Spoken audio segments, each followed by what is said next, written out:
Thank you, thank you. It's really a pleasure and an honor to be back. Let me get started very quickly with the stuff I want to share with you, because we've been building on our research, and it's been a year, and I have some new stuff to share with you. I'm going to start by sort of reminding ourselves of the general question or the general framework that inspires the question on growth and so on. This is growth since the year zero. And we all see that there's been an explosive transformation of incomes per capita in the world over a very short period of time if you look at it in the long run. So there's been this fantastic acceleration. But this acceleration has happened extremely differentially across regions of the world. So what used to be differences, say, between the Netherlands and the poorest country in the world of 4-to-1 have become differences in some cases of over 100-to-1 between countries.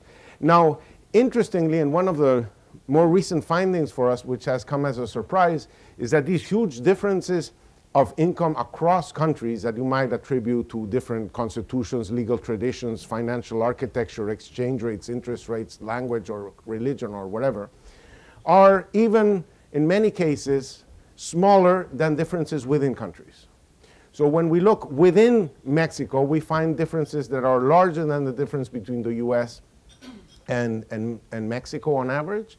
And when we look within India, we find differences that are of the same order of magnitude as the differences between India and the US. So these are humongous differences within countries that cannot be attributed to all the list I just mentioned, right? These are countries with the same language, the same religion, the same constitution, the same exchange rate, etc. And you find these humongous differences. So when economists don't know what the answer for something is, they call it by a name and they think that they have explained something. So they call it technology. So, well, you know, they just all work with different technologies. Now, what is technology? You may be tempted to say that technology is really, you know, a set of tools. You know, technology is computers, cell phones, internet, and so on and so on, or a set of codes, right? You know, blueprints, recipes, etc. Now, tools can be shipped, and it doesn't take that long for a ship this size to just go around the world. So it can't be that tools are slowing the process down. They can be shipped very easily. And codes can be shared even more quickly.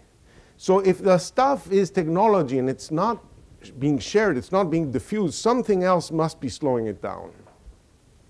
Because, in fact, if you're going to do something, it's not enough to have the blueprint or the recipe. This is the blueprint for the DeLorean, right? And obviously, if you're going to make the DeLorean, these codes are not going to be enough. You need actually experts. You need people with the know-how, with the knowledge of how to read the codes, how to move the hands, how to interpret the situation, and so on. So we're going to argue that this know-how is really the thing that is slowing the whole process down. And so how is this know-how acquired? How is it shared? How does it build up? And so on and so forth is going to be a central question to how to accelerate development and growth. Okay? Now, interestingly enough, knowledge in this world, know-how in this world has been exploding.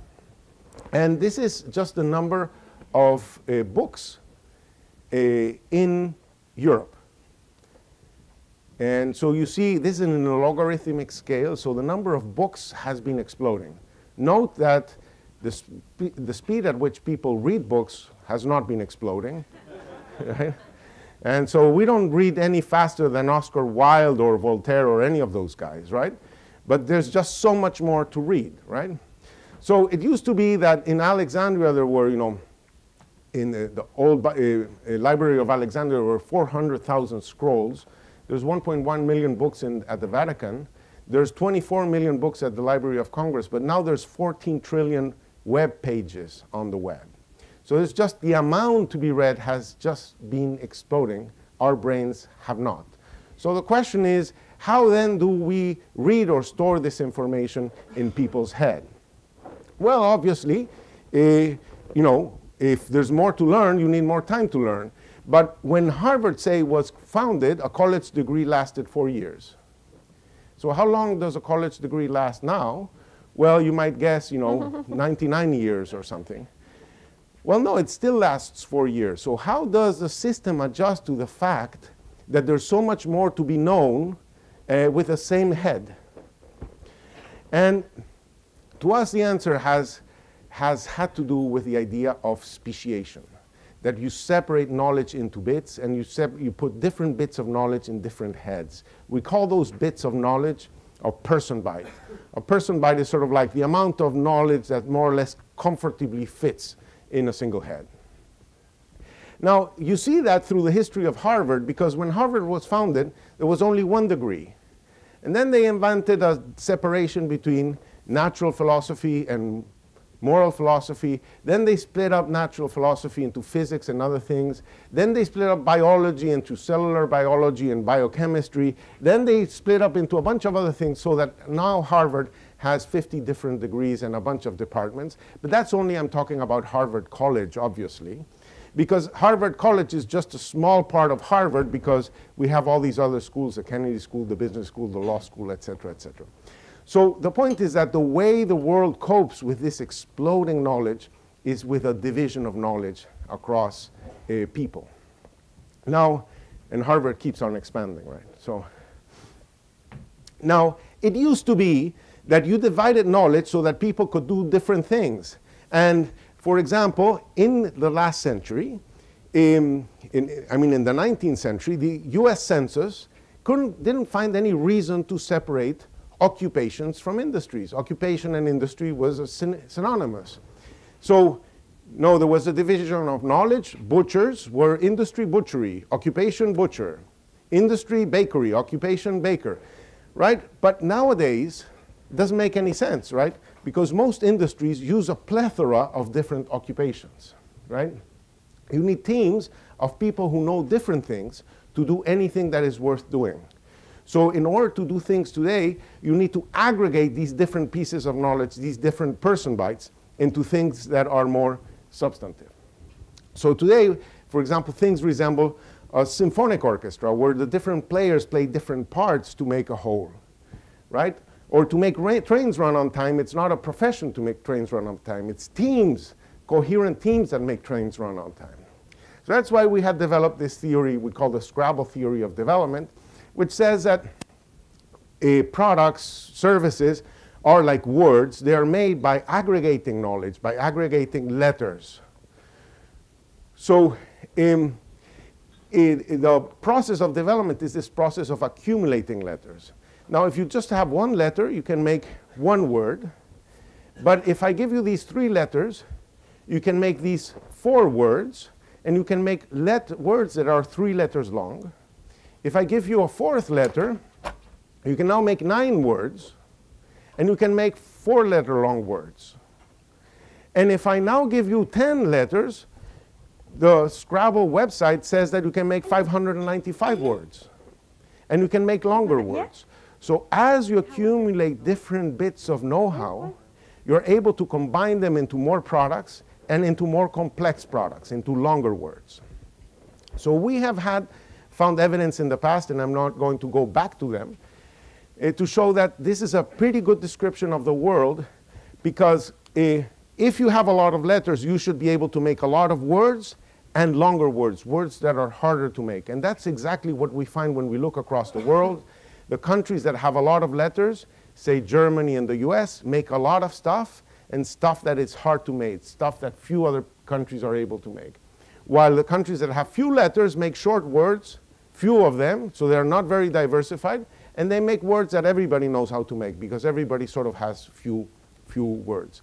Interestingly enough, this is not only true across countries in the world, this is true within countries. So this is true, say, this is Turkey, this is the US, this is true for Colombia, for Mexico, everywhere we look, this is the case for Albania. So we, in previous research, that it's in that atlas, that comfortable book to carry around, we measured, in some sense, how many words, how many letters countries have. And we showed that the number of letters countries have is a good predictor of how rich they are and how much they're going to grow. We also showed the relationship between products in terms of how similar are the letters that they use. So how easy it would be to move from one word to another word because it's recombinations of letters you more or less already have and so on. And that's the idea of the product space, which I'm not going to talk about again. So I now am able to tell you the new stuff that we've been doing. So we want to convince the profession and that this is an important and interesting way to think about the world. That if you focus on know-how, if you focus on knowledge, you're going to describe the world in a different way. So the first thing is specificity. A lot of the profession has thought that the economy or human capital is something like Play-Doh, right? That pretty much if you have a person with a good education, he can pretty much do anything, and the relevant question is, do you have a lot? Do you have little? Do you have high quality? Do you have low quality? But we are going to argue that that's not exactly how the world works. The world works with a diversity of know-how, with a diversity of knowledge. And that knowledge is quite specific. You know, a dentist is not just a more educated lawyer, right? It's a different kind of know-how. So this variety of letters you have is going to be an important dimension. So how do we test for this? Well, Frank Nefke, who must be somewhere in the room. Where's Frank? Stand up, Frank. So he has a comparative advantage in working with German data. So, you know, economists look under the lamppost because that's where the light is, right? So he has a paper that shows that when a German switches jobs, how big is how large a labor market does he move into? Because you'd say, well, you know, it's just a high quality guy, he loses a job, he can go anywhere. Well, actually he shows that for 50% of the workers who change jobs, they move into industries that represent barely 3% of the German labor market. Because in fact, these occupations, you can think of them as being in a network. So if you are here, you either get another job here or you move around to related jobs that more or less can use the kind of knowledge that you have, but you're not just a general purpose letter that can move anywhere. So there's a lot of specificity in what people know. And this is a first important result. This idea that economists like to think as the factors of production as being labor or capital, it's not labor, it's many, many letters that are very different from each other.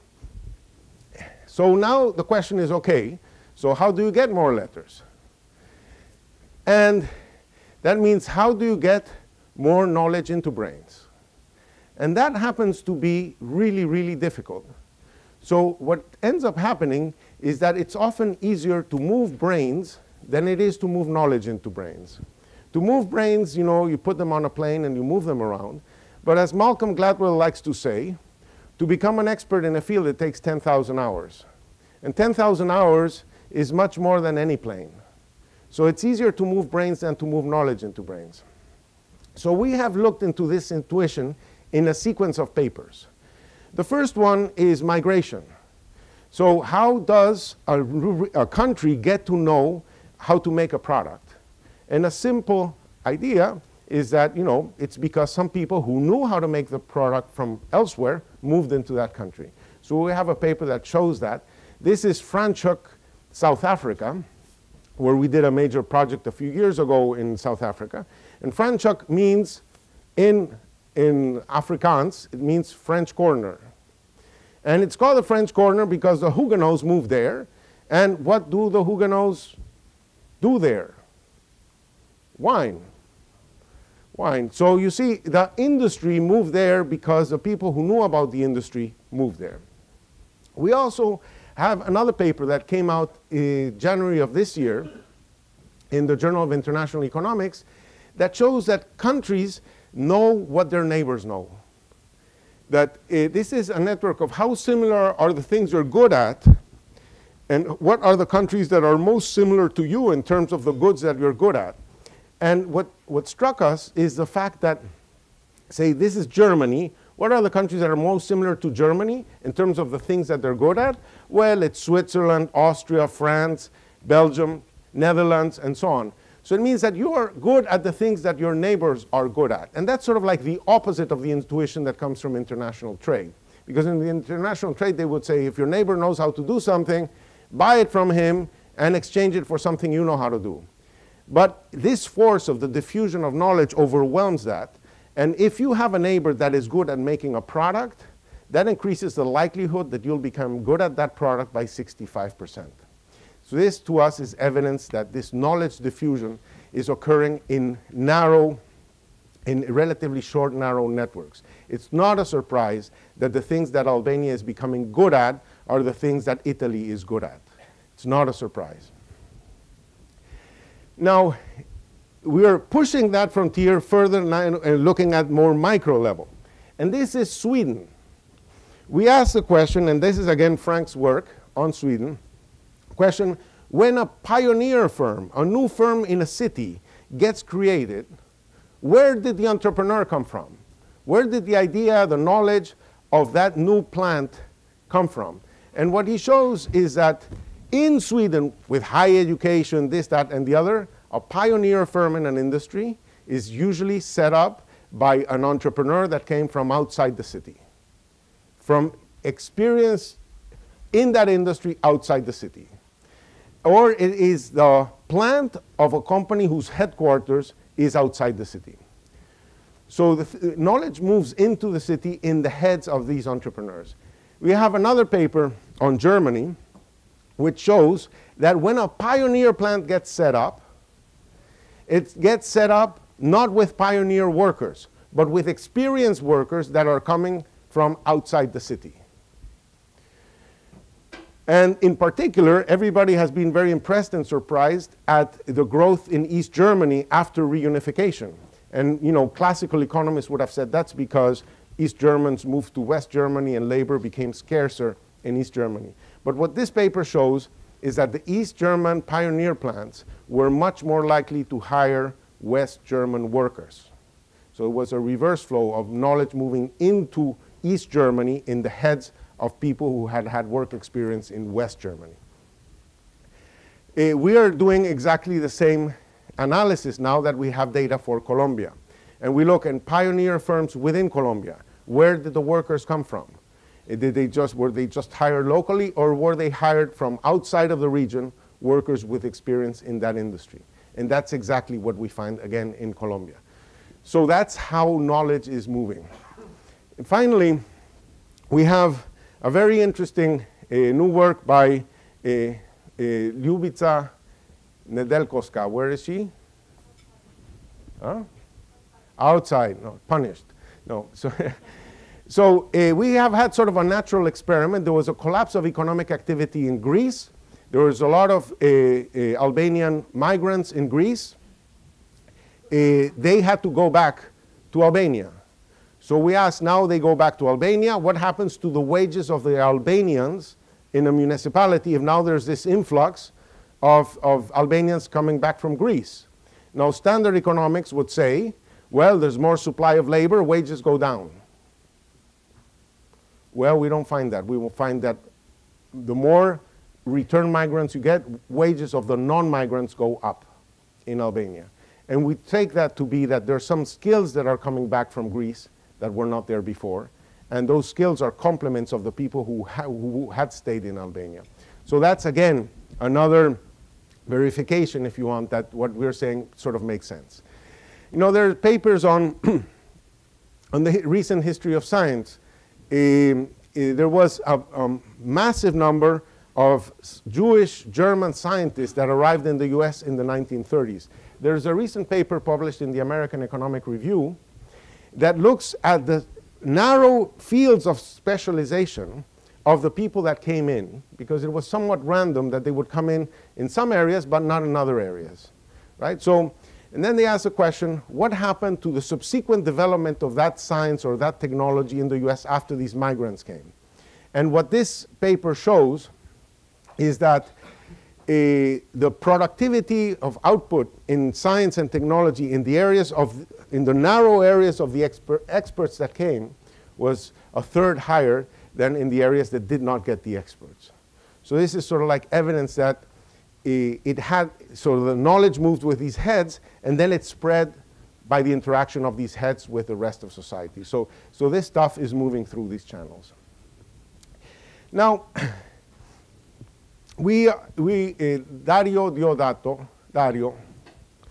Dario is working on a paper to ask the question, okay, yeah, you know, there are many Mexicans going to the US. There are some Mexicans going back to Mexico. Does it make a difference? What is the impact of return migration on Mexico? So is this brain drain or brain circulation? And what he finds is that in states of Mexico that get more return migrants from a particular, with experience in a particular industry in the US, the growth rate of that industry increases by 6% if you double the number of return migrants with experience in that industry.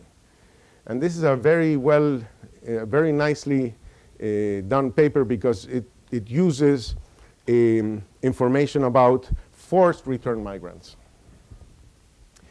Now, if you say, okay, so in order to store knowledge, I need to put it in different heads, so I need different letters. Now we need to put the letters together. And obviously, the longer the word, the more of these letters that you have to put together. So there must be a lot of complementarity. Now, economists, for example, you can say, well, you know, we need a pilot. In order to have an airline industry, we need a pilot, right? Without a pilot, we cannot have an airline industry. But with a pilot, you cannot have an airline industry because you need, you know, air traffic control, you need mechanics, you need other stuff to be able to produce this thing. So you don't need a person, you need a team of persons. You need the whole set of letters that go into making that word. So one of the ideas is that then the pilot is a complement of the air mechanic, the air traffic controller, et cetera, et cetera. So these things have to work together. They're complementary. Now, complementarity means, complementarity are things like coffee and sugar or tea and sugar. Substitutes are things like coffee and tea. The more coffee you have, the less tea you want. But the more coffee you have, the more sugar you want, right? So the question is, do we have evidence that these complementarities are important, that this ability to mix things, are they important in the way things can be done? So Frank has come up with a way of measuring complementarities and substitutabilities in the labor market. So he asks, you know, this is again Sweden. Sweden is beautiful, not only geographically, but it's sort of like Snowden's paradise. It's where you know everything about a person's life in the data sets. So they don't have these problems of anonymity and so on. So we pretty much know everything there is to know about every Swede, right? In particular, we know what they studied in great detail, and we know where they're working. So we can ask the question, which different fields of study often work together in the same plant? So we call that complementarity, okay? So complementarity is people who study different things working together. And then we also define as similarity people who supposedly study different things, okay? But they work in the same occupation. They do the same thing, okay? So we can apply these concepts to the Swedish data to come up with sort of like a network of complementarity and a network of similarity. Which educations are complementary to each other, say like doctors and nurses, and which educations are similar to each other. So for example, in the network of complementarity, if you study printing technology, you don't want to work with other people who studied printing technology. You want to study with people who studied media production or marketing. Because, okay, so you know how to print. What is it that you're going to print? You're going to print something that will be designed in a marketing strategy and so on. So you have to work with people who know different things that mix well with what you have learned. While the people who studied industrial design typically do the same things as the people who studied graphic designs or other designs. So those are similar, right? So what he finds is that people who work with teams that are complementary to them tend to stay longer in the firm. People who work in teams that have more substitutes of them stay less in the firm. So the more complementary you are, the longer you stay in the firm. The more complementary you are to the firm, the higher your wage. And this, I think, is an interesting evidence that this process of complementarity is an important way in which the knowledge economy works. Now, we have also determined, in this paper we're doing with Frank, that these complementarities have been rising over time. Precisely because there's more division of knowledge, you now have to put Humpty Dumpty back together again, so there's more complementarity. And it's this rising complementarity of workers that we think is behind this rising college wage premium that people have been talking about. Why is it that now college graduates are earning so much more than non-college graduates? We are looking at other dimensions of this complementarity issue. So for example, if you're going to put a long word together, you need to have people come together in space and time. And thanks to an alliance we've done with Telefonica, they've given us some data on telephone use that is going to allow us to shed light on this. So imagine that you live in the shanty towns of Bogota and you want to go to downtown. How do you get there? Well, you know, going to work is really a pain, right? Even when you have good infrastructure, right? Which is not the case in Bogota, even though they've made major improvements, right? So going to work really takes a lot of time and costs a lot of money. So if you live in one of these places, it's much better maybe to stay at home, not mix your person bite with anybody else's person bite, have a one-person bite firm that sells some trinkets and so on. And these activities, because they don't mix letters, because they make very short words, are going to be very low productivity activities. So we think that the inability to mix letters in cities because of the congestion in cities is a major cause of the informality of cities, of the productivity differences in cities, and so on and so forth. So that's another of the areas we are exploring. Another way in which knowledge moves is through business contact. And through an alliance we are developing with MasterCard, we're going to get data into all the business card uses across the world. So if a company is paying its employees to travel to a business meeting, why are they doing that? Why don't they just call? Why don't they just send an email? Why do they have to travel?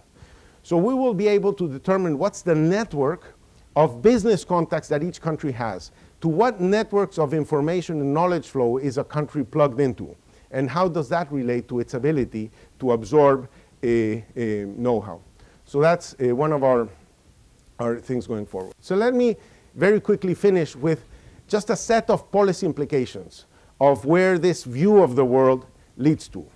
Obviously, one important one is to say, look, we've been very focused on generalizing education, on the quality of education. There's a dimension of the variety that we're not paying attention. The vocational training or specific training, on-the-job training, it's an important area of what we should be talking about. We know from the US, right, that when college graduates graduate, they tend to spend a year or two as unpaid interns. Why would they be, after a college education, why do they spend a year or two as unpaid interns? There was a cartoon in the New Yorker that said, you know, one college student telling the other, you know, it's an intern world out there. Well, it must be that there's something extremely valuable that they're gaining in their internship that makes them valuable after the internship. And it's so valuable that they are even willing to do it for a zero wage. Now that can only be afforded if you have a rich parent, but that means something about the need to access this know-how, this accumulation of things that the society is going to find valuable. So we proposed a long time ago, 6 years ago, a subsidy for internships in South Africa for school leavers. They implemented it January 1st.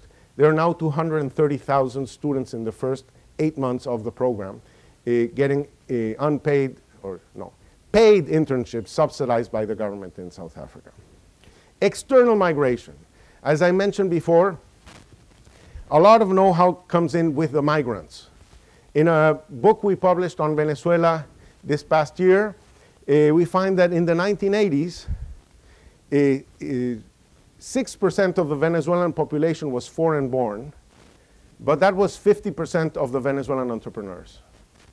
So it's an indication of how important inward migration might be for dynamizing things. Diasporas. Diaspora is a different thing. Diaspora is the idea that there's a permanent community somewhere else in which you feel some kind of a cultural, ethnic, moral relationship. So for example, obviously, Israel is a funny case of a country that was created by its diaspora. But we've documented in Joinville, Brazil, a city that was founded some 150 years ago by German migrants, that today is a powerhouse in machinery and advanced technology, not because the guys who came 150 years ago knew anything about German technology. They were farmers and, but in those 150 years, a cultural link was maintained through which this knowledge flowed. And Joinville, which is a city that is not a capital, is not on the coast, it's not on fertile land, there's nothing particular there. There's just a concentration of know-how that has become globally competitive. So we're trying to explore these ideas for Albania because Albania is a country that has a third of its population outside the country and that's connected to other things. And in order to reconnect Albania, we have to think of the possibilities that the diaspora opens up. Then you have backward regions. Many backward regions don't know how to do things that others in their country know how to do. And the way, as we showed in Sweden and we showed in Germany, the way knowledge moves into a city is because people from outside the city move into the city. So we're exploring the idea of sort of like place-based policies to encourage the people who know to move to the places that don't know. So in Chiapas, we're kicking off a project to see what is reasonable to do to incorporate Chiapas into sort of like the knowledge set that is already existing in Mexico. We have the ideas of brain circulation, business travel, attending fairs. Are there externalities there? Are there things to be done? Foreign direct investment, obviously, is an important element of the story. They bring expats also. But also, the role of national conglomerates and maybe joint ventures with foreign companies. Is that something that is happening to a large extent in China and so on? So these are just ways of thinking about what are the levers in which we can accelerate the accumulation of know-how, the transfer of know-how, and through that process, the diversification and growth of regions. Thank you very much.